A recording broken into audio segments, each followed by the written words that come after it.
اللهم صل على محمد اللهم صل على محمد وعلى آله وصحبه وسلم۔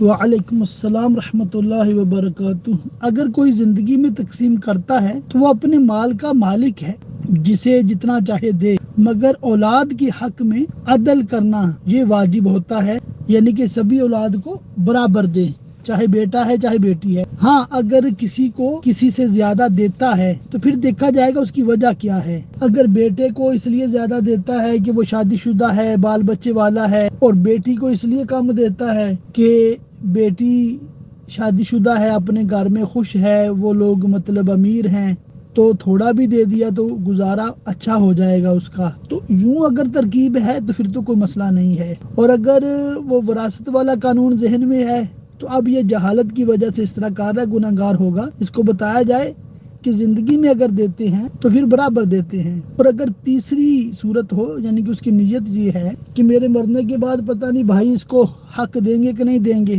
تو میں اس کا جو حصہ بنے گا زندگی میں ہی دے دیتا ہوں، تو یوں بھی مطلب دینا جائز ہو جائے گا کہ اس کی نیت اچھی ہے، ناانصافی کرنا اس کا مقصد نہیں ہے۔ یہ تو والد یا والدہ کی مرضی پہ ڈیپینڈ کرتا ہے۔ رہی بات اولاد کی، تو اولاد ڈیمانڈ نہیں کر سکتی زندہ والد سے کہ ان کا حصہ دیا جائے، کیونکہ ان کا کوئی حصہ نہیں ہے جب تک والد زندہ ہے، اپنے مال کا تنہا مالک ہے۔ واللہ تعالی اعلم بالصواب۔